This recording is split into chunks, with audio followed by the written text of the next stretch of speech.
నమస్తే, welcome to college TV. Telangana రాష్ట్రంలో ఎలక్షన్లకు తక్కువ సమయం ఉండడంతో అన్ని పార్టీకి సంబంధించిన నాయకులు కొంత ప్రజల్లోకి మమేకమయ్యే ప్రయత్నం చేస్తూ ఉన్నారు. కొంత అధికారంలోకి మేమే రావాలని చెప్పి అందరూ విశ్వ ప్రయత్నాలు చేస్తూ ఉన్నారు. అయితే నిన్న లిక్కర్ స్కామ్ అంశం మళ్ళీ తెరపైకి వచ్చింది. మీకు అందరూ తెలుసు, ప్రధానంగా తెలంగాణ రాష్ట్రంలో లిక్కర్ స్కామ్ గురించి సోషల్ మీడియాలో పెద్ద ఎత్తున చర్చ జరుగుతూ ఉంది. దానికి మించి ప్రజల్లో కూడా చర్చ జరుగుతూ ఉంది. ఎందుకు చర్చ జరుగుతూ ఉందంటే, రాష్ట్ర ముఖ్యమంత్రి కల్వకుంట్ల చంద్రశేఖరరావు కుమార్తె గౌరవనీయులు మేనేజ్మెంట్ కోటాలో ఎమ్మెల్సీ తీసుకున్న కల్వకుంట్ల కవితక్క ప్రమేయం ఉంది కాబట్టి బలంగా తెలంగాణ రాష్ట్రంలో చర్చ జరుగుతూ ఉంది. నిన్న సుకే చంద్రశేఖర్ కూడా ఒక లేఖ రాసిండు మన తెలంగాణ రాష్ట్ర గవర్నర్ గారికి.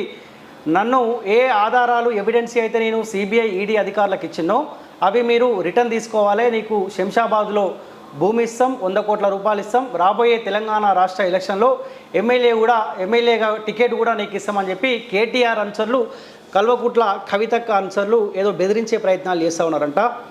దానికి తోడు రీసెంట్గా భారతీయ జనతా పార్టీలో అధ్యక్షుడిని ఖచ్చితంగా మార్చాల్సిందే, మారుస్తేనే తెలంగాణ రాష్ట్రంలో అధికారులకు వస్తుంది భారతీయ జనతా పార్టీ అని చెప్పి కొంతమంది నిర్ణయాల మేరకు బండి సంజయ్ గారిని తప్పిస్తూనే గతంలో 2 సార్లు అధ్యక్ష హోదాని నిర్వహించిన కిషన్ రెడ్డి గారికి, కేంద్ర మంత్రికి తెలంగాణ రాష్ట్ర బీజేపీ అధ్యక్ష పదవి పగ్గాలు ఆయనకు అప్పచెప్పారు. దానికి తోడు ఏ రాష్ట్రంలో లేని ప్రచార కమిటీ చైర్మన్ తెలంగాణ ఉద్యమకారుడు హుజురాబాద్ ఎమ్మెల్యే ఈటల రాజేందర్ గారికి ఇచ్చినారు.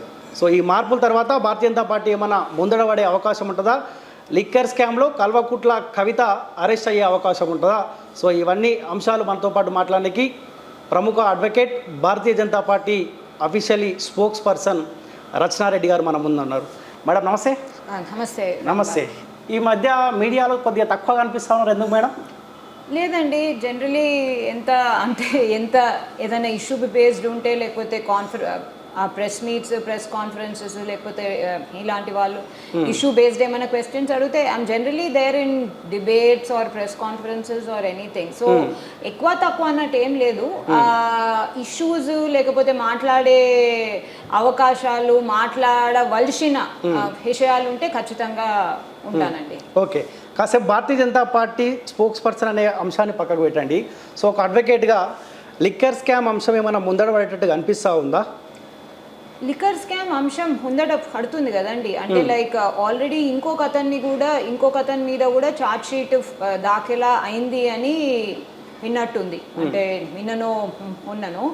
సో ఖచ్చితంగా అంటే లీగలీ డ్యూ ప్రాసెస్ ఏదైతే ఉందో అది వాళ్ళు ఫాలో అవుతున్నారు. ఇప్పుడు ఈ ఛార్జ్ షీట్ సిబిఐ కేసులో అని అనుకుంటున్నాను. ఎందుకంటే ఈడీ వాళ్ళు చాలా మట్టుకు ఈసీఐఆర్లు, enforcement case information reports already దాఖలా అయిపోయింది. ఎన్నో పేజీల రిపోర్ట్లు రౌజ్ అవెన్యూ కోర్టులో దాఖలాలు అయిపోయినాయి. దాని తర్వాత చాలా మట్టుకు కొంతమంది అసెట్స్ కూడా సీజ్ చేసి అటాచ్ చేసుకున్నారు ED, enforcement directorate. CBI court కూడా ఇంకొక అతని కేసులో ఛార్జ్ షీట్ దాఖలు చేసింది అనే ఇన్ఫర్మేషన్ వచ్చింది. సో నాకు తెలిసి ఈ సిబిఐ కోర్టులో ప్లస్ ఈడీ కోర్టులో ప్యారలల్లీ ప్రొసీడింగ్స్ అవుతున్నాయి కాబట్టి నాకు తెలిసి ట్రయల్ కూడా తొందరలోనే స్టార్ట్ చేసే అవకాశాలు ఉన్నాయి. ట్రయల్ తొందరగా స్టార్ట్ కాకపోతే ఇంకొంతమంది నిందితులు లేకపోతే అక్యూజ్లను చేర్చే అవకాశాలు ఉంటాయి. కొత్త ఎవిడెన్స్, సప్లిమెంటరీ ఎవిడెన్స్ ఉంటే సప్లిమెంటరీ ఛార్జ్ షీట్స్, ఇంకా సప్లిమెంటరీ ఈసీఐఆర్స్ అంటే charge sheets in the CBI court and enforcement case information reports in the ED courts file అయ్యే అవకాశాలు కూడా ఉంటాయి. దాని తర్వాత ట్రయల్ స్టార్ట్ అయ్యే. సో ఇంకో క్వశ్చన్ ప్రధానంగా ఏంటంటే మేడం, కాలోజీ టీవీ ప్రశ్న అడగట్లేదు, తెలంగాణ రాష్ట్ర ప్రజలు అడుగుతా ఉన్నారు. లిక్కర్ స్కామ్లో ఎవరైతే ఆరోపణలు ఎదుర్కొంటా ఉన్నారో దాదాపు ఒక 13 మందిని అరెస్ట్ చేసి తీహార్ జైల్లో, మండోలి జైల్లో పెట్టినారు అనుకుంటా. కల్వకుంట్ల కవిత దగ్గరనే లిక్కర్ స్కామ్ ఎందుకు ఆగిపోయిందనే ప్రశ్న ప్రజల నుంచి వస్తూ ఉన్నది. అయితే కల్వకుంట్ల కవిత ఇన్వాల్వ్మెంట్ మీరు అన్ని ఈసీఐఆర్లను చూస్తే తన ఫ్రంట్ మ్యాన్ అంటే అరుణ్ రామచంద్ర పిల్లై కూడా నేను ఆమె బేనామీగానే వ్యవహరించినను, నా ఇండిపెండెంట్ రోల్ ఏం లేదు అని క్లియర్ గా చెప్పేసి అప్రూవర్ గా మారిపోయారు. అతనితో పాటు ఆమె సిఏ బుచ్చిబాబు కూడా అప్రూవర్ గా మారిపోయారు. దాని తర్వాత విజయ్ నాయర్ ఎవరో వాళ్ళు కూడా అతను కూడా అప్రూవర్ గా మారిపోయారు. సో అప్రూవర్ గా మారిపోయిన తర్వాత వాళ్ళ దగ్గర నుంచి ఇంకేమైనా ఎవిడెన్స్ ఉంటే వాళ్ళు సేకరించి separate ECIR enforcement case information report అన్నా లేకపోతే ఒక సిబిఐ. ఇప్పుడు మీరు ఒకటి నోటీస్ చేయాలి ఏంటంటే ఇప్పటి వరకు కల్వకుంట్ల కవిత ఇష్యూ కేసు ఎక్కువ ఈడీ డీల్ చేస్తుంది. సిబిఐ ఒకసారి వచ్చి ఆమెను ఇంటర్వ్యూ చేసి వెళ్ళింది, అది కూడా ఒక విట్నెస్ గా మాత్రమే ఇంటర్వ్యూ చేసి వెళ్ళింది. సో నేనేమనుకుంటున్నానంటే ఏమైనా ఇన్వాల్వ్మెంట్ ఇప్పటి వరకు ఉన్న అన్ని ECIR enforcement case information reports వల్ల తను ఇన్వాల్వ్మెంట్ ఉంది, తన ఫోన్ నంబర్లు ఎవరెవరితోని చాట్ చేసిందో ఫేస్ టైం చేసిందో ఆ ఇన్ఫర్మేషన్ ఉంది. అందుకోసమే ఫోన్లు ఇట్లా జప్త్ అయినాయి. సో ఆఫ్టర్ దట్ వీళ్ళు అప్రూవర్గా అంటే ఆ ప్రాసెస్ జరుగుతున్నప్పుడు వాళ్ళు అప్రూవర్గా మారేండ్రు. క్రిమినల్ లాలో ఏంటంటే అండి ప్రాబబుల్ కాజ్ ఉండాలా.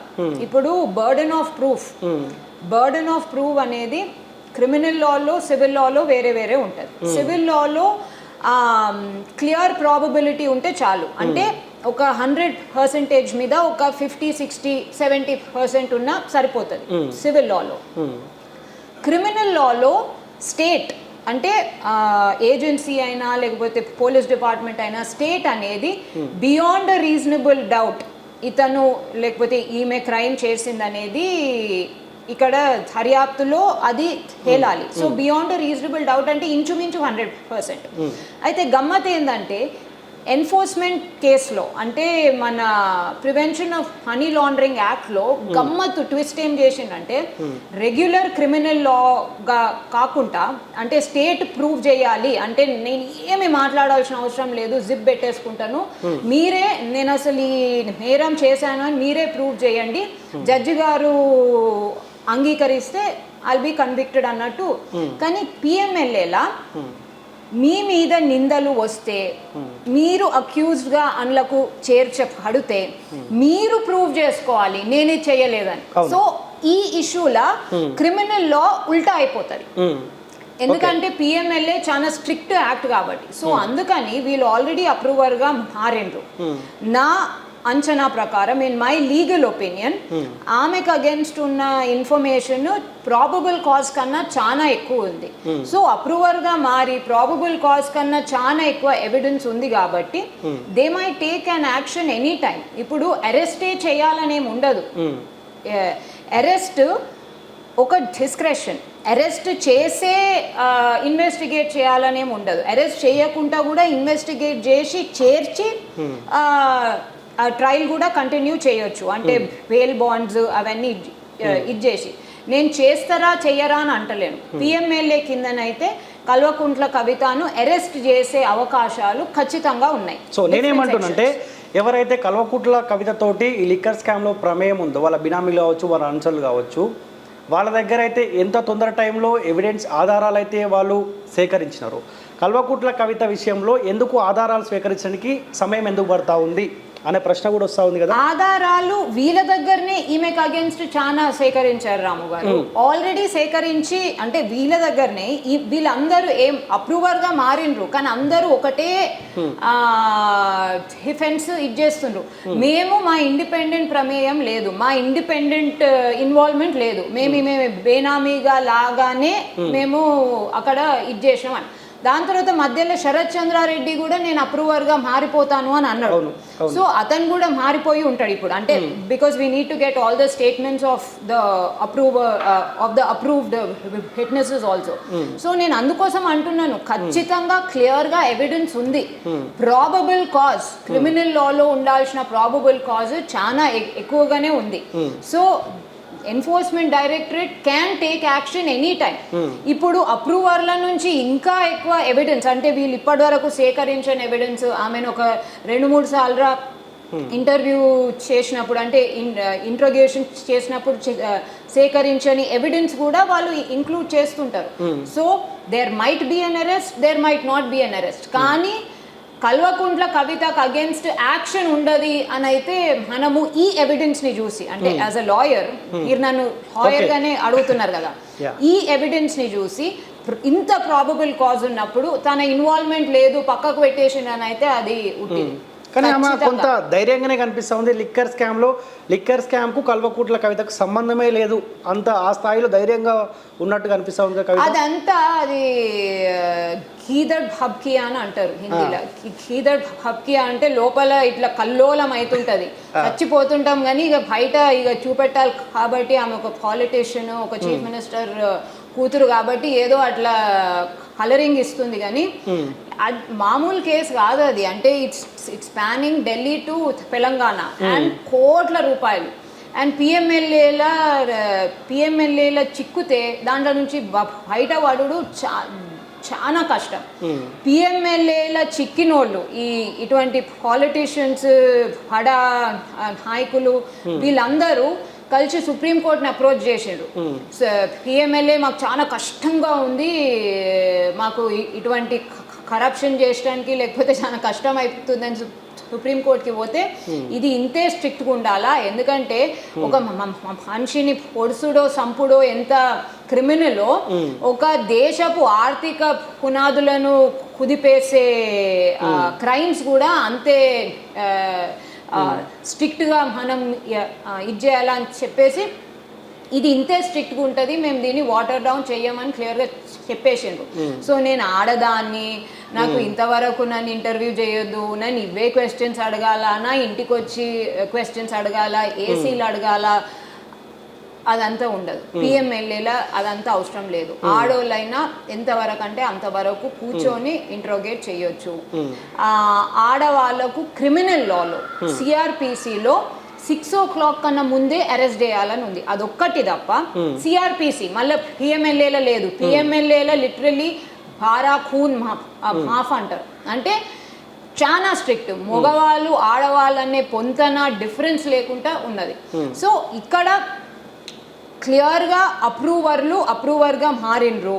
వాళ్ళు ఇచ్చిన ఎవిడెన్స్, ఇప్పటి వరకు ఆల్రెడీ సేకరించిన ఎవిడెన్స్ ప్రాబబుల్ కాజ్కి దారి తీస్తుంది. సో కల్వకుంట్ల కవిత ఇన్వాల్వ్మెంట్ ఖచ్చితంగా ఉంది కాబట్టి ఆమెను లాస్ట్ వరకైనా ట్రయల్లో she will certainly be a part. ఇంత ప్రాబబుల్ కాజ్, ఇంత ఇన్వాల్వ్మెంట్ ఉన్నప్పుడు పక్కకు పెట్టే అవకాశాలే ఉన్నాయి.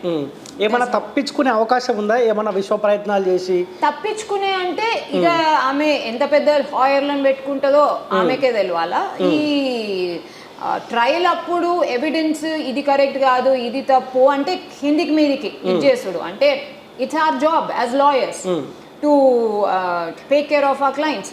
సో దాంతో ఎవిడెన్స్ ఈమెకు అగేన్స్ట్ ప్రాబబుల్ కాజ్ అంటే క్లియర్ ప్రాబబిలిటీ లేదు, ఈమె ప్రూవ్ చేసుకోవాల్సిన అవసరం లేదు అంటే జడ్జి గారు ఎటువంటి నిర్ధారణకు వస్తారో మనం ఇద్దరం కలిసి మాట్లాడితే అది మనం ఇచ్చేయలేం.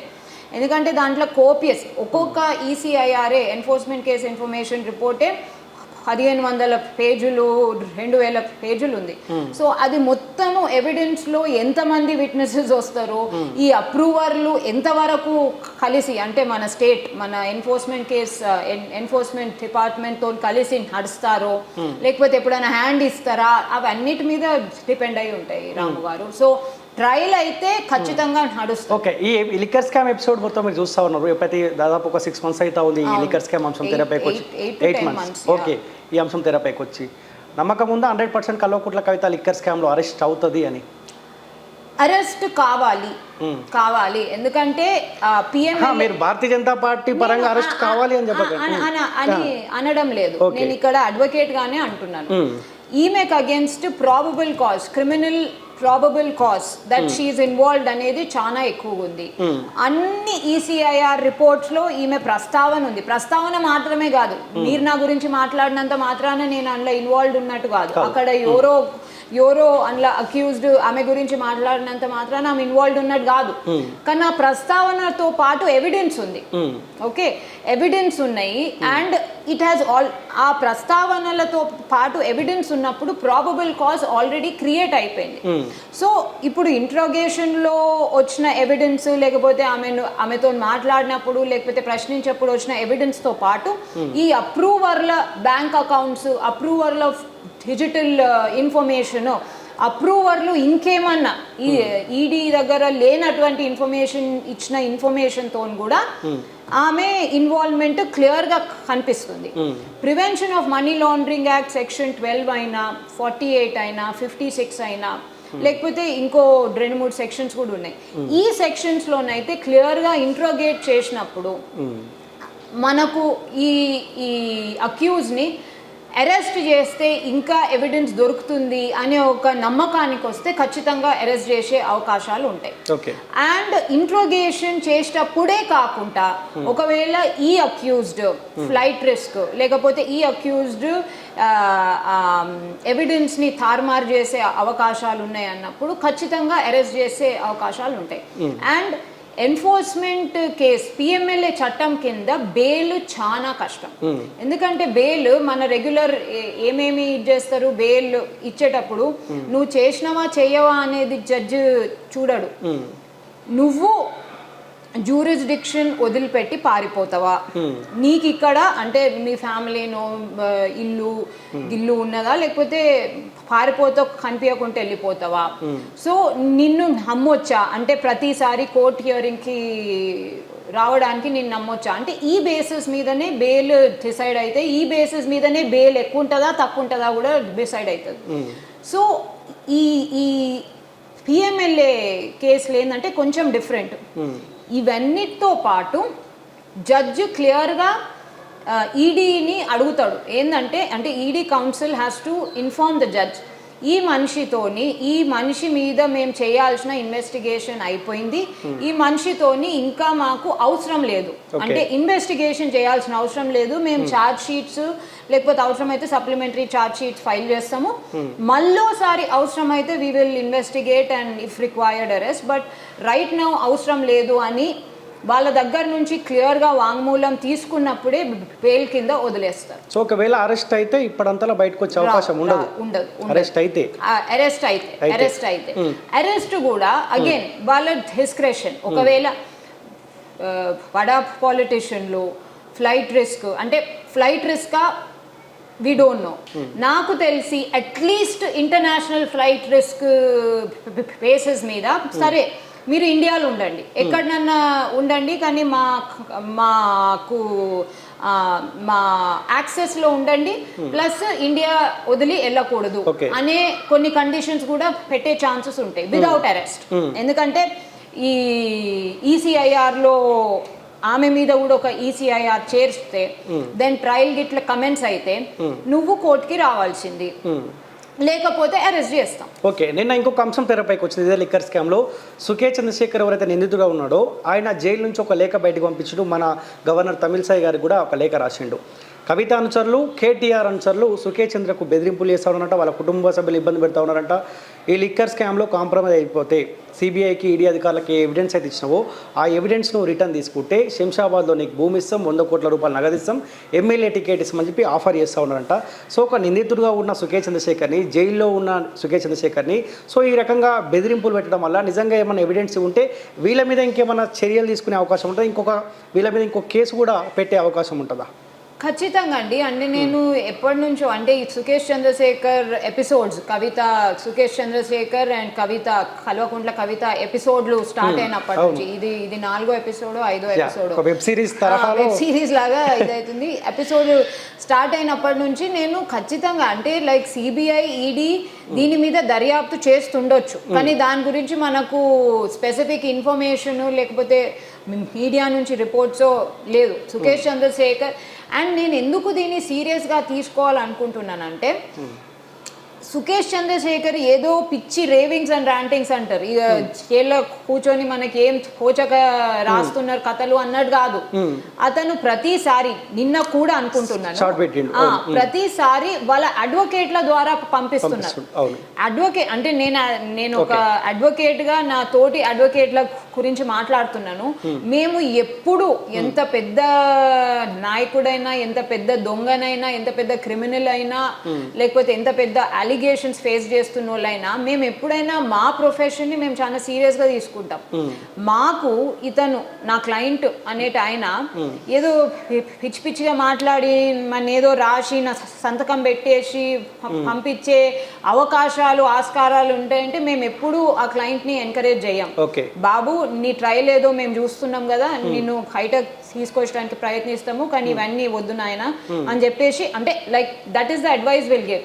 కానీ ఇప్పటి వరకు అంటే భిన్నది నాకు ఆనెస్ట్లీ ఐడియా లేదు రాము, కానీ ఇప్పటి వరకు నేను చూసిన సుకేష్ చంద్రశేఖర్ అలా అండ్ కల్వకుంట్ల కవిత ఎపిసోడ్స్లలో ప్రతిదీ ఆయన డీటెయిల్డ్గా ఇన్ఫర్మేషన్, నంబర్ ప్లేట్లు, నంబర్లు, అకౌంట్ డీటెయిల్స్, టైమింగ్స్, ఇంకా ఏ రకమైన కారు, ఏ బ్రాండ్, ఏ మేక్, ఏ టైంకి ఎక్కడ దిగింది అనే అంత పకడ్బందీ డీటెయిల్స్ తోని ఆయన రాసిండు.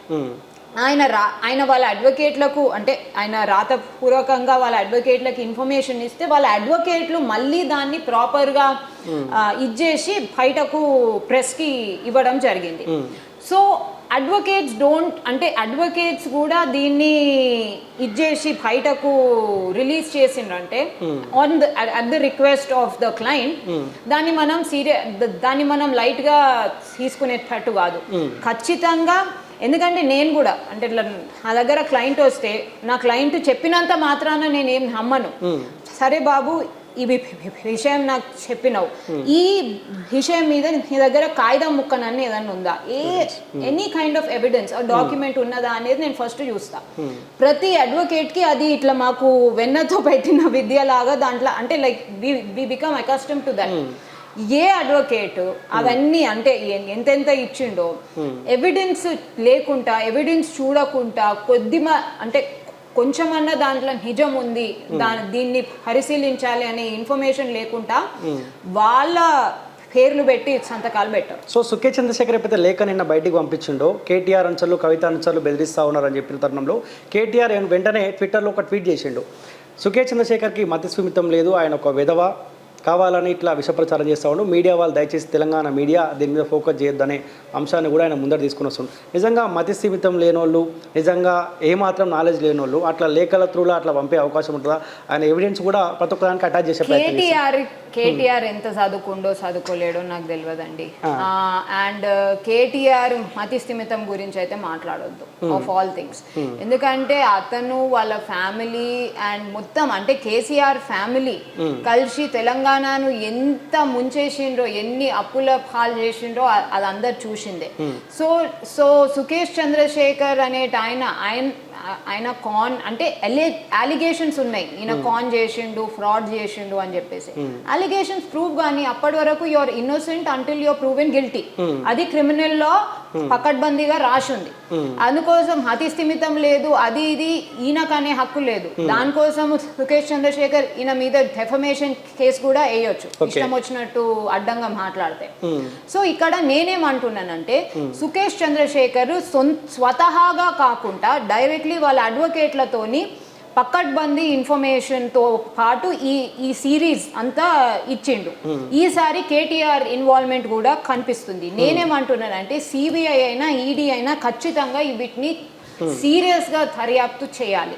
అండ్ ఈ అలిగేషన్స్ అంటే threat, criminal intimidation, blackmail allegations ఖచ్చితంగా చూడాలి. ఎందుకంటే ఇప్పుడు వీళ్ళకి తెలియదో ఒక క్రిమినల్ కేసులో నువ్వు అంత ఎవిడెన్స్ ఇచ్చిన తర్వాత వాపస్ తీసుకోవడానికి ఉండదు. ఇదేమి అప్పనంగా ఇది కాదు, అంటే ఇది కమర్షియల్ ట్రాన్సాక్షన్ కాదు, ఒక క్రిమినల్ అలిగేషన్ కి సంబంధించిన ఎవిడెన్స్. సో ఇప్పుడు సుకేష్ చంద్రశేఖర్ ఎంత ఎవిడెన్స్ ఇచ్చిండో, ఎంత క్రూషియల్ ఎవిడెన్స్ ఇచ్చిండో అది నాకు తెలియదు. కానీ ఆయన ఏమన్నా ఆయన వకీళ్లతో ఉంచి ఎవిడెన్స్ అంటే ఇన్ఫర్మేషన్ ఇచ్చి ఉంటే దాన్ని సిబిఐ ఈడీ నేను వాపస్ తీసుకుంటా అంటే కూడా ఇచ్చే రకం కాదు. సో వీళ్ళు క్రిమినల్ ఇంటిమిడేషన్, బ్లాక్మెయిల్, థ్రెటన్, ఈ ఎమ్మెల్యే సీటు, ఎంపీ సీటు, లేకపోతే ఈ శంషాబాద్ల భూములు, అంటే తెలంగాణలో భూములన్నీ కల్వకుంట్ల ఫ్యామిలీ అనుకో. సో ఇంకో మిగిలిన భూమి ఇంకెక్కడున్నా కానీ ఇచ్చేయడానికి ఇట్ డజంట్ వర్క్. ఏ ఎవిడెన్స్ని వాపస్ ఇష్టం వచ్చినట్టు తీసుకోరా. ఓకే, ఒక మహిళగా చెప్పండి మేడం, లిక్కర్ స్కామ్లో కవిత ముందుకెళ్తా ఉంటే మీకు ఏమైనా ఇబ్బంది అనిపిస్తూ ఉందా? అరే పదే పదే ఒక మహిళ లిక్కర్ స్కామ్ గురించి మాట్లాడుతూ ఉన్నా, అలాంటి ఇబ్బంది ఏమైనా అనిపిస్తూ ఉందా? లేదండి, అసలుకే లేదు. మహిళ లేనిది పురుషులు ఏందండి. లిక్కర్ స్కామ్ చేసిండ్రంటే ఎవరినైనా లోపలేసి ఒబ్బాల్సిందే. అండ్ ఎస్పెషలీ ఈ అలిగేషన్ ఇట్లా నిజమైతే మనం ఎటువంటి ఎగ్జాంపుల్ సెట్ చేస్తున్నాం అంటే ఒక యంగర్ జనరేషన్కి, మా అయ్య చీఫ్ మినిస్టర్ అయితే లేకపోతే అదేంది ఒక పెద్ద పొజిషన్లు ఉంటే నేను సిస్టమ్ని, చట్టాన్ని ఎంతకైనా అబ్యూజ్ చేస్తాను, ఎంతకైనా కరప్షన్ చేస్తాను, లేకపోతే ఇప్పుడు మాకు పబ్లిక్ ఆఫీస్ ఉంది, లేకపోతే ఇప్పుడు మేము ఈ రాష్ట్రంలో పబ్లిక్ రిప్రజెంటేటివ్స్గా ఉన్నాము, ఈ రాష్ట్రాన్ని స్ట్రాబెట్టి ఫీల్ చేస్తారా అండి?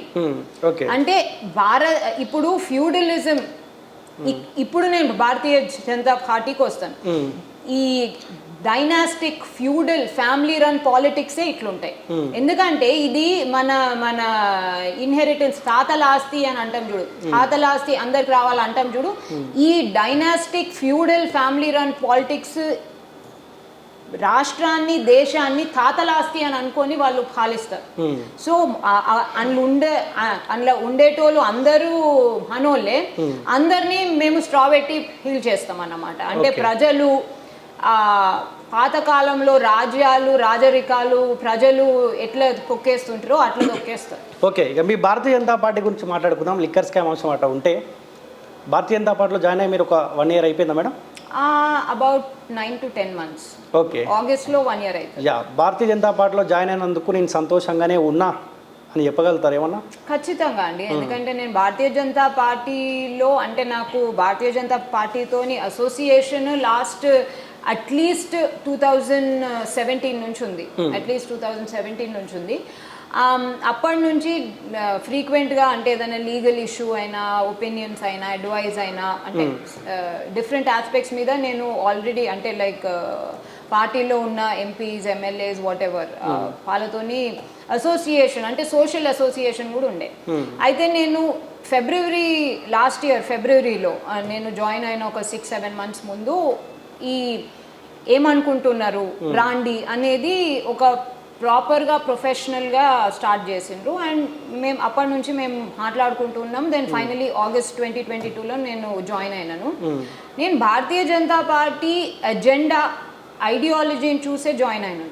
అంటే చాలా మంది పొలిటికల్ కెరియర్స్ గురించి ఒక కాల్ తీసుకుంటారు, కానీ నాకు ideology, agenda and the fact that development and absolute democracy. ఎందుకంటే మీరు ఎంత కష్టపడతారో అంత పైకి వస్తారు. ఇక్కడ ఏ కుటుంబము, ఏ కులము, మతము అనే ఇది లేదు, మతం కూడా లేదు. అది మీరు భారతీయ జనతా పార్టీలో ఉంటే you will realize that. So ideology faces మీదనే నేను జాయిన్ అయినాను. And nation first, country first అనేది అబ్సల్యూట్లీ. సో రీసెంట్గా భారతీయ జనతా పార్టీలో ఎవరైతే జాయిన్ అయ్యారో, ఉద్యమకారులు కావచ్చు, మీలాంటి వాళ్ళు కావచ్చు, చాలామంది అంటూ ఉన్నారు భారతీయ జనతా పార్టీ ఎవరైతే రీసెంట్గా జాయిన్ అయ్యారో వాళ్ళని పట్టించుకోవట్లేదు, అట్లీస్ట్ మీటింగ్లకు కూడా పిలవట్లేదు, ఇన్వైట్ చేయట్లేదు, ఉద్యమకారులకు అస్సలే భారతీయ జనతా పార్టీలో గౌరవం లేదని చెప్పి చాలామంది తెరపైకి వచ్చి కూడా మాట్లాడుతూ ఉన్నారు. అంటే ఇక వాళ్ళ పొలిటికల్ ఆస్పిరేషన్స్, అంటే నేను ఆనెస్ట్లీ పొలిటికల్ కెరియర్ కోసం అయితే రాలేను. నేను ఐడియాలజీని చూసి ఒక ఈ పార్టీ అంటే ఆహ్వానిస్తున్నారు కాబట్టి ఈ పార్టీతో ఉంటే మంచుకుంటుంది అని చెప్పేసి నేను రావడం జరిగింది. So serious politicians, serious political aspirations ఉన్న వాళ్ళు, వాళ్ళ ఆస్పిరేషన్స్ ఏమున్నాయో నేను ఒక్కొక్కళ్ళ గురించి నేను కరెక్ట్గా మాట్లాడలేను. అంటే ఐ డోంట్ నో. సో కానీ అందరినీ అకామిడేట్ అయితే చేస్తుంది. నేను ఒక్కటి చూసింది ఏంటంటే ఎవరిని కావాలని పక్కకు పెట్టుడు లేకపోతే కావాలని పట్టించుకోకపోడు అసలుకే లేదు, అంటే నేను చూసినంత వరకు అయితే. అండ్ తప్పనిసరిగా అంటే ఇటువంటి ఇష్యూస్ గిట్లా వాళ్ళకు తెలిస్తేనైతే ఖచ్చితంగా వాళ్ళు కరెక్ట్ అయితే చేసుకుంటారు, ఖచ్చితంగా కరెక్ట్ చేసుకుంటారు. వాళ్ళని అన్యోన్యంగా అంటే అకామిడేట్ చేసుకొని వాళ్ళని కూడా కలుపుకొని వెళ్ళడానికే ప్రయత్నం చేస్తారు. కానీ ఈ క్యాంప్ రాజకీయాలు లేవు, అదైతే ఉన్నది. ఎందుకంటే క్యాంప్ రాజకీయాలకు ఆస్కారం ఎందుకు ఇవ్వరంటే సెంట్రల్ లీడర్షిప్ చాలా స్ట్రిక్ట్, చాలా అంటే చాలా స్ట్రిక్ట్. ఎవరిని అంటే లైక్ తోక జాడించనియరు, అందరినీ ఒకేలా చూస్తారు. ఎవరిని ఒకళ్ళు ఎక్కువ ఒకళ్ళు సరే వాళ్ళ పొలిటికల్ సీనియారిటీ ప్రకారము వాళ్ళు ఇప్పటి వరకు ఏ పబ్లిక్ రిప్రజెంటేషన్లో ఉన్నారో అదంతా చూసి డిఫరెంట్ పొజిషన్స్ పోస్ట్ ఇస్తారు. కానీ ఈ ఇష్టం వచ్చినట్టు మాట్లాడు, ఇష్టం వచ్చినట్టు యాక్ట్ చేసుడు, ఇష్టం వచ్చినట్టు వెళ్ళిపోడు, మళ్ళీ ఇష్టం వచ్చినట్టు వాపస్ వచ్చుడు, లేకపోతే అంటే ఈ పుల్స్ అండ్ పుషెస్ ఎక్కువ కానివ్వరు. కానీ మీరు చూడండి, అబ్జర్వ్ చేయండి, కాంగ్రెస్ పార్టీలో అంటే గాంధీ భవన్ వేదికనే వాళ్ళే కొట్లాడుకుంటారు. కానీ అంతకు మించిన కొట్లాట, అంతర్గత కొట్లాటలు మీ భారతీయ జనతా పార్టీలో జరగట్లేదా? లేదు. ఈ మధ్య కాలంలోనే ఏదో అదేంది ప్రెసిడెంట్ని మార్చాలనే ఒక రిక్వెస్ట్ రూమర్ తప్ప ఇంకేం లేదు. అది కూడా ప్రెసిడెంట్ని మార్చాలనే మార్వలేరు. ఎలక్షన్స్ల కోసము ప్లస్ 3 years కంప్లీట్ అయిపోయినాయి, ఎట్లయినా మార్చారు. ఇంకో ఏ పార్టీలో ఇప్పుడు మన టీపీసీసీనే చూడండి, టీపీసీసీ పొజిషన్ ఒక 8 నెలలు అట్లనే ఖాళీ ఉండే. వీళ్ళు ఖచ్చితంగా ఎవ్రీ 3 yearsకి మారుస్తూనే ఉంటారు. సో 3 years అయిపోయినది, ప్లస్ ఎలక్షన్స్ పర్స్పెక్టివ్ నుంచి ఈసారి మార్చిండ్రు. కానీ బండి సంజయ్ గారు మీద ఏదో ఏమంటారు నెగటివిటీనో లేకపోతే ఏమైనా కంప్లైంటో అనే ఆస్పెక్ట్ నుంచి అయితే అసలుకే. కానీ మార్పు కంటే ముందు సెంట్రల్ టీం కూడా చెప్పినది మీడియా ముందే ఓపెన్గా, అధ్యక్ష పదవిలో ఎటువంటి మార్పు ఉండదు, ఎలక్షన్లో కూడా బండి సంజయ్ గారి సారథ్యంలోనే ముందుకెళ్తామని చెప్పారు. ఇంత సడన్గా అప్పటిదప్పుడే చేంజ్ చేయాల్సిన అవసరం తప్పని పరిస్థితిలో తప్పించే ప్రయత్నం ఏమైనా చేసిరా? తప్పని పరిస్థితిలో కాదు, వాళ్ళు ఆ టైంలో వాళ్ళు ఆలోచించకుండొచ్చు. ఎందుకంటే మాకు ఉన్న ఇన్ఫర్మేషన్ కూడా ఈ టైంలో అంటే ఎన్నికల తర్వాత మార్చుదాము అనే ఆస్పెక్ట్లోనే ఉండే. బట్ సడన్లీ బికాజ్ అంటే ఎన్నికలు మన ఒక స్టేట్లోనే కాకుండా 4 రాష్ట్రాలలో ఒకటేసారి వచ్చేసరికి ఈ టైంలో కొంచెం ఏదన్నా రీజిగ్ అవసరం అని చెప్పేసి వాళ్ళు మార్చున్నారు. అండ్ ప్లస్ తెలంగాణ మీద స్పెషల్ ఫోకస్ పెట్టడానికి ఇంకో ఏ రాష్ట్రంలో లేని ఇంపార్టెన్స్ అంటే ఒక పోస్ట్ని క్రియేట్ చేసి ఈటెల రాజేందర్ గారికి ఇవ్వడం జరిగింది. ఎలక్షన్ క్యాంపెయిన్ మేనేజ్మెంట్ చైర్మన్ లాగా. సో అందుకోసమని వాళ్ళు ఖచ్చితంగా ఫోకస్ చేస్తూనే ఈ చేంజెస్, ఎందుకంటే బండి సంజయ్ గారి అగ్రెషన్ భారతీయ జనతా పార్టీని 2019 నుంచి ఇక్కడి వరకు ఎప్పుడూ లేని విధంగా ఇది చేసుకొచ్చింది. సో సెంట్రల్ లీడర్షిప్ కంప్లైంట్కి అసలు తావే లేదు. కానీ ఈ టైంలో ఎలక్షన్ నేపథ్యంలో ఈటెల రాజేందర్ గారు తను బీఆర్ఎస్ నుంచి వచ్చిన వాళ్ళు, తనకు బీఆర్ఎస్ ఒక ఐడియా, ఒక ఫోకస్, ఒక ఎలక్షన్ మేనేజ్మెంట్ ఎట్లుంటుందో ఆ ఐడియా ఉంటుంది. సో ఆ ఎక్స్పీరియన్స్ని తీసుకోవడానికి ప్లస్ కిషన్ రెడ్డి గారు ఇప్పటి వరకు 3 ఎలక్షన్స్ చేసిండ్రు, ఇది ఆయన 4th అనుకుంటా. సో ఆయన ఎక్స్పీరియన్స్ని ఇది చేసుకుంటానికి దిస్ చేంజెస్ వర్ మేడ్. కానీ కిషన్ రెడ్డికి ఎప్పుడైతే రాష్ట్ర అధ్యక్ష పగ్గాలు అప్పయ్యారో ఒక రకంగా భారతీయ జనతా పార్టీ కేసీఆర్ని తీసుకొని వచ్చి కూర్చోబెట్టినట్టే, కిషన్ రెడ్డి కేసీఆర్ ఒకటే, బీజేపీ పార్టీని ఖతం చేయడానికే కిషన్ రెడ్డిని తీసుకొని వచ్చి కూర్చోబెట్టారు అనే చర్చ కూడా జరుగుతూ ఉంది. మళ్ళీ అట్లయితే కాంగ్రెస్ బీఆర్ఎస్ 22 ఏళ్ళ నుంచి ఒకటే కదండి. ఎందుకంటే నేను మీరు బీజేపీ గురించి మాట్లాడుతున్నారు కాబట్టి నేను కాంగ్రెస్ గురించి మాట్లాడతలేను, అది నిజం. నేను కాంగ్రెస్ కూటమిని బయట నుంచి కాకుండా వాళ్ళతో ప్రయాణిస్తూ లోపల నుంచి ఒక 5 నెలలు చూసిన.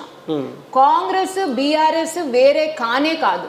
రేవంత్ రెడ్డి ఎంత మొత్తుకున్నా ఎంత ఒర్రినా ఆయనకు కల్వకుంట్ల కవితకు బిజినెస్ రిలేషన్స్ ఏమున్నాయో అది అందరికీ తెలిసిందే. దాని తర్వాత ఓట్ ఫర్ నోట్ కేసు, ఆ ఓట్ ఫర్ నోట్ కేసు మీద ఎంత ఎంత కోర్టులో ఎంత ప్రెషర్ ఉందో ఎంత ప్రెషర్ లేదో అది రేవంత్ రెడ్డి గారికి తెలుసు. దాని తర్వాత రేవంత్ రెడ్డి ఒక్కోడే తప్ప మీరు కాంగ్రెస్ నాయకులు అందరూ చూడండి, వాళ్ళందరూ ప్లస్ టీఆర్ఎస్ చాలా అన్యోన్యంగా ఉంటారు. అందుకోసమే 2014 అరే ఏం తీసుకొచ్చినాము కేసీఆర్ చీఫ్ మినిస్టర్ అయింది అనుడు అది ఉత్తి మాట. కాంగ్రెసే దగ్గరుండి కేసీఆర్ని చీఫ్ మినిస్టర్ చేసింది 2014లో. 2018లో కావాల్సుకొని ముందస్తు తీసుకొచ్చి రిజాల్వ్ చేసిన తర్వాత కావాల్సుకొని 2018లో కూటమి అనే ఒక రాక్షసిని ఒక భూతాన్ని చేసుకొని తెలంగాణ ప్రజలను మోసం చేసి కూటమిని మొత్తం తొక్కేసేటట్టు కేసీఆర్ తొక్కేసేటట్టు కూటమి కాకుండా లాస్ట్ బీఫామ్ గుంజుకొని అంటే చింపేసి గుంజుకొని వెళ్ళే స్థితికి తీసుకొచ్చిందంటే కూటమి మొత్తం కేసీఆర్కి అబ్సల్యూట్లీ లొంగిపోయింది. కాబట్టి సరే లాస్ట్ టైం బీజేపీ ఎక్కువ లేకుండే, దానికన్నా ముందు కూడా ఎక్కువ లేదు. ఈ 2019 నుంచే బీజేపీకి ఎప్పుడు రానంత ఊపు వచ్చింది. కానీ ఈ మధ్యకాలంలో అబ్జర్వ్ చేస్తూ ఉంటే కాంగ్రెస్ పార్టీ కొంత గ్రాఫ్ పెరిగినట్టు, బీజేపీ పార్టీ గ్రాఫ్ తగ్గినట్టు కనిపిస్తా ఉంది. ఎందుకు కాంగ్రెస్ పార్టీ అసలు ఎందుకు పనికిరాని అసలు పొంతన లేని కర్ణాటక ఎలక్షన్స్ ని తీసుకొని బుంకుతుంది. అసలు దానికి దీనికి ఎటువంటి సంబంధం లేదు. ఎందుకంటే కర్ణాటకలో రీజన్స్ రిజల్ట్స్ అక్కడ 25 ఏళ్ళ నుంచి ప్రతి 5 ఏళ్ళుగా మారుతూనే ఉన్నది. దాన్ని లోకల్ పాలిటిక్స్ ఆ రీజన్స్ వేరే, అది తెలంగాణకు ఎమ్యులేట్ కావు, అది వీళ్ళకి అర్థమైతలేదు. ప్లస్ మీరు ప్రజల దగ్గర పోతే అరే బాయ్ కాంగ్రెస్కి వేసిన ఓటు కేసీఆర్కి సీట్ అని చెప్పేసి వాళ్ళు ఎట్లయినా అంటున్నారు. ఎందుకంటే కాంగ్రెస్ని నమ్మే ఇదే లేదు. కాంగ్రెస్ ఎల్ఓపి అంటే 60 ఏళ్ళ నుంచి సమైక్య ఆంధ్రప్రదేశ్లో ఉన్న కాంగ్రెస్ పార్టీ నామ్ ఆర్ నిషాన్ అంటే లైక్ లిటరలీ ఒక పేరు లేకుండా వెళ్ళిపోయింది. ఎల్ఓపి లెజిస్లేచర్ పార్టీనే లేకుండా పోయింది. మొత్తం 18 స్థానాల నుంచి ఇప్పుడు 6-7 స్థానాలకు పరిమితం అయిపోయింది. సో అందరినీ గుంజేసుకుంటు కేసీఆర్ కాంగ్రెస్నే ఖతం చేసేసిండు. సో ఇటువంటి కాంగ్రెస్ గ్రాఫ్ పుంజుకుంది అనేది కాదు. ఈ భారతీయ జనతా పార్టీలో బీఆర్ఎస్ తో ఏదో కలిసి ఉన్నది, అందుకోసము ఈ లుకలు అని చెప్పేసి బీఆర్ఎస్ కాంగ్రెస్ ఆడుతున్న నాటకం ఇది. నిజంగా భారతీయ జనతా పార్టీ బీఆర్ఎస్ రెండు ఒకటే కాకపోతే పదే ఎక్కడ భారీ బహిరంగ సభ తెలంగాణ రాష్ట్రంలో జరిగినప్పుడు మీ పార్టీకి సంబంధించిన కీలక నేతలు సెంట్రల్ నుంచి అమిత్ షా గారు కావచ్చు, నడ్డా కావచ్చు, లేకపోతే ప్రధానమంత్రి రీసెంట్గా కూడా వచ్చినప్పుడు కేసీఆర్ అవినీతికి పాల్పడతా ఉండు, కాళేశ్వరంని ఏటీఎంగా మార్చుకున్నాడు, అవినీతి చేస్తూ ఉన్నారు, కల్వకుంట్ల కుటుంబం పేద ప్రజల రక్తాన్ని తాగుతూ ఉంది అంటారు. మరి ఆ కుటుంబం మీద చర్యలు తీసుకోవాల్సిన బాధ్యత, ఎంక్వైరీ చేయాల్సిన బాధ్యత సెంట్రల్లో ఉన్న మీ పార్టీ మీద ఉంది కదా? ఖచ్చితంగా ఉంది. అది చేస్తూనే ఉన్నారు. ఎప్పుడు అని కాదండి, నేను అదే అంటున్నా. ఇప్పుడు మళ్ళీ రేవంత్ రెడ్డి మీద ఓట్ ఫర్ నోటు ఇప్పటి వరకు కోర్టులలో ఎందుకు ఉందండి అంటే మొత్తము రెడ్ హ్యాండెడ్గా వీడియో మీద అదేంది పైసలు ఇస్తున్న సూట్ కేసు కొని పొరికిండు. మళ్ళీ అతని మీద ఏమి చర్యలు ఇంకా ఎందుకు అయితలేవు? సో ఇది మీకు కనిపిస్తలేదా? ఇక్కడ అందరూ అన్నారు లిక్కర్ స్కామ్లో ఎంత ప్రాబబుల్ కాజ్, ఎంత డీప్గా కల్వకుంట్ల కవిత ఇన్వాల్వ్ అయ్యిందో అందరం చూస్తూనే ఉన్నాము. దాని మీద స్టాట్యుటరీ ఏజెన్సీస్ తీసుకునే స్టెప్స్ అవి తీసుకుంటున్నాయి. కాళేశ్వరం ఏటీఎంగా అంటే ప్రతి రికార్డు వాళ్ళు చూస్తున్నారు. సో అది మనము ఇక్కడ ఎలక్షన్స్ వచ్చినాయి సినిమా లాగా, ఇక్కడ క్రైమ్ జరిగింది, ఇక్కడ మనకు రిజల్ట్ వచ్చేసింది అనేలాగా ఇమీడియట్గా ఇది చేయలేరు కదా. Everything is a process.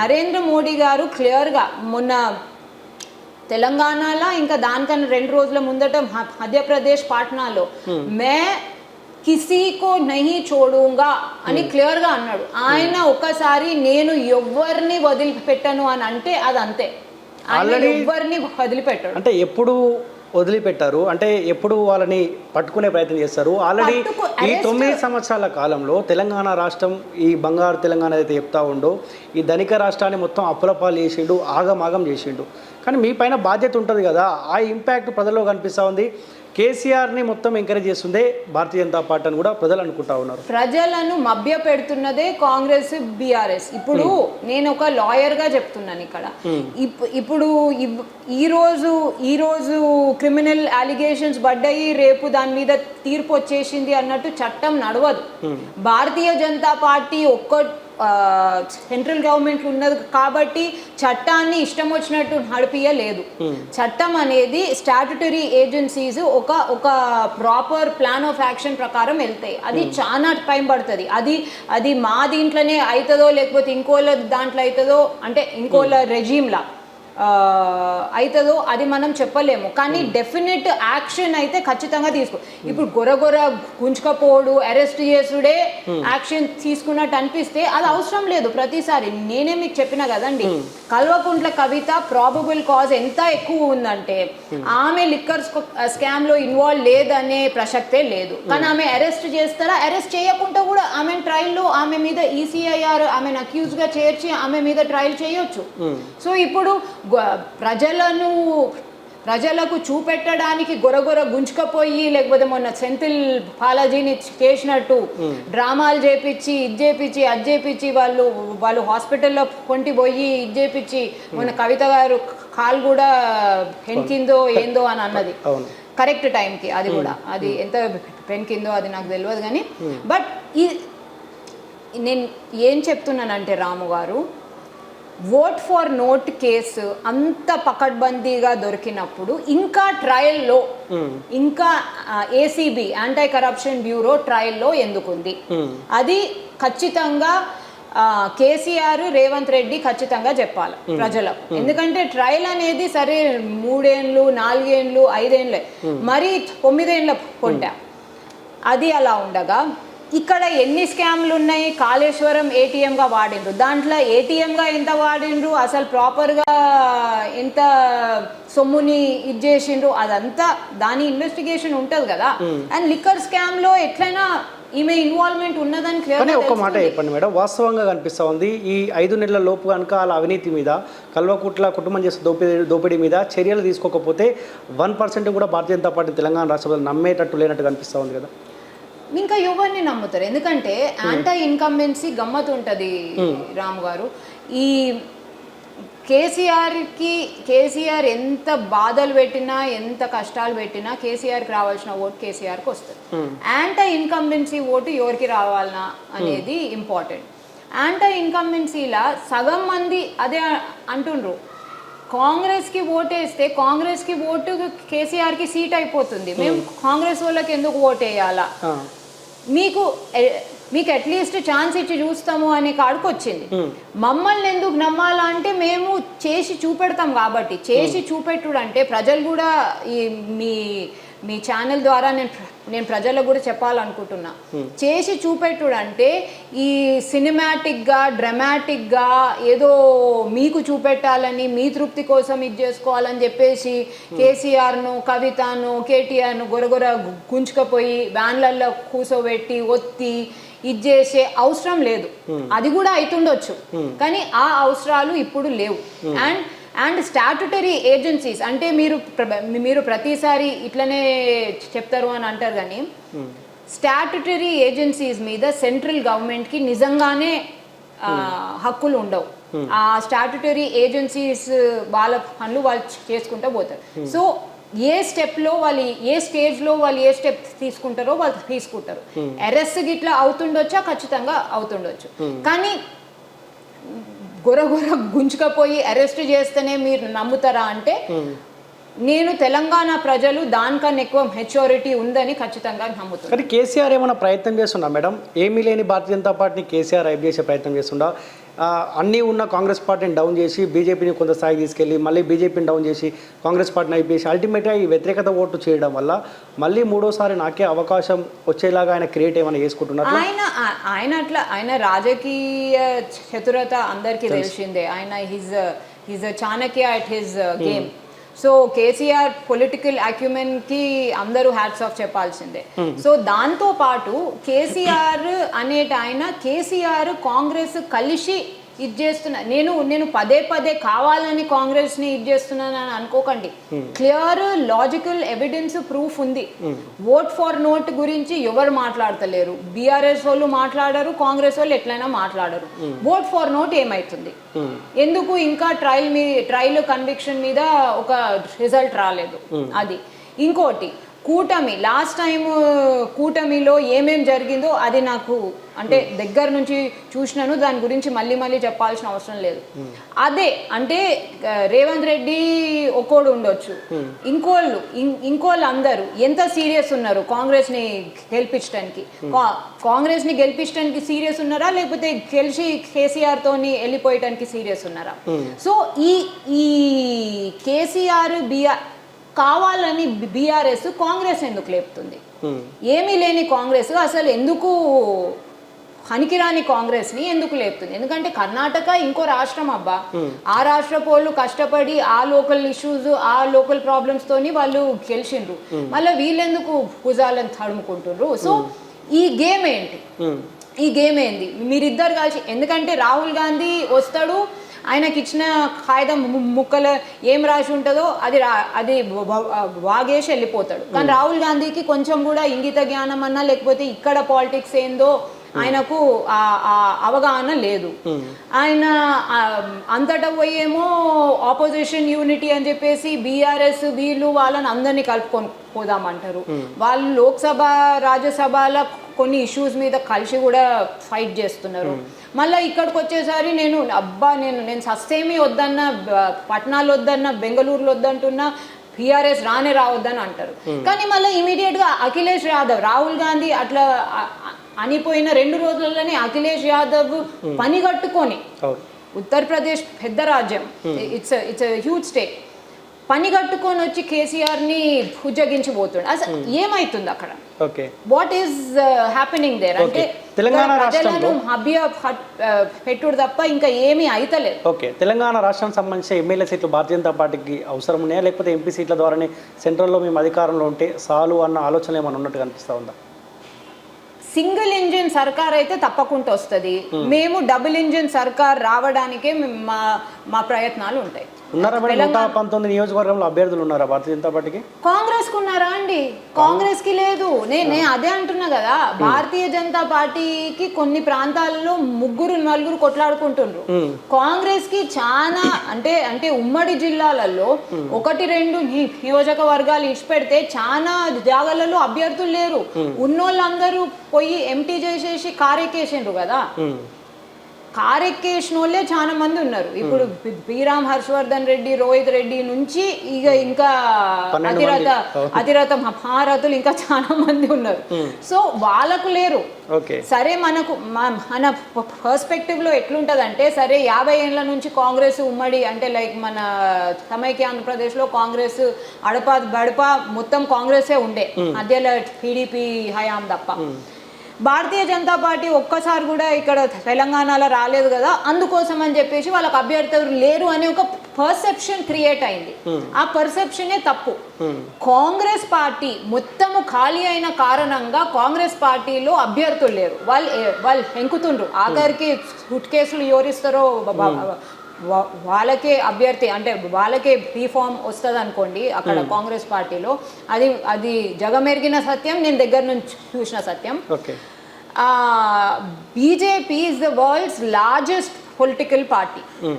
తెలంగాణలో కూడా చాలా జాగాలలో అంటే తెలంగాణలో దేవుని దయ వల్ల చాలా జాగాలలో ఒక్కొల్లిద్దరు ఉన్నారు. సో కొట్లాట హయ్యాలు ఎక్కువ లేరు, ఇక కలిసి పని చేస్తున్నారు, ఇక లాస్ట్కి చూసుకుందాం అన్నట్టు ఉన్నారు.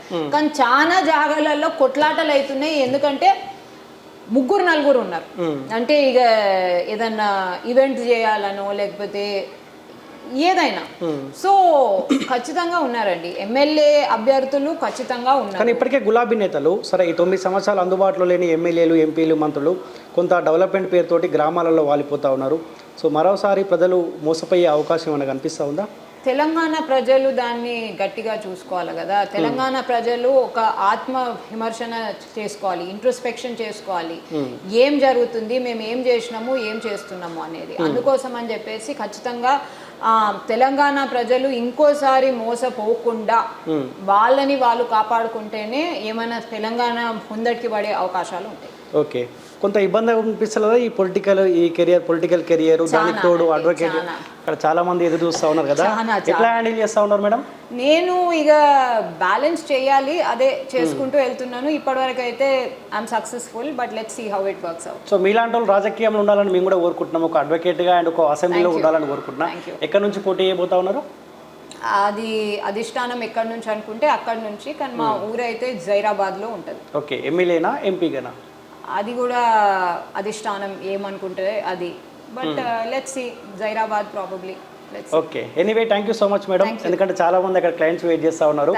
సో మీ పోరాటం అడ్వకేట్గా కంటిన్యూ కావాలి, దానికి తోడు రాజకీయంగా ముందు వాడాలని మేము కూడా కోరుకుంటున్నాం. ఖచ్చితంగా కాలోజీ టీవీ ఎప్పుడు మీకు సపోర్ట్గా ఉంటుంది. Thank you so much. So మొత్తం మీదకి ఇది ప్రముఖ advocate, Bharatiya Janata party spokesperson Rachana Reddy గారితో స్పెషల్ ఇంటర్వ్యూ. సో ఏదేమైనప్పటికీ కల్వకుంట్ల కవిత లిక్కర్ స్కామ్లో 100% అరెస్టు కావాలి, అరెస్టు అవుతుంది అనే ఒక భరోసా మాత్రం తెలంగాణ రాష్ట్ర ప్రజలకు ఇస్తూ ఉన్నారు. ఖచ్చితంగా తెలంగాణ రాష్ట్రంలో భారతీయ జనతా పార్టీ అధికారంలోకి వస్తుంది అనే భరోసా కూడా వినిపించే ప్రయత్నం చేస్తూ ఉన్నారు. సో చూస్తుండే Kaloji TV. Thank you so much.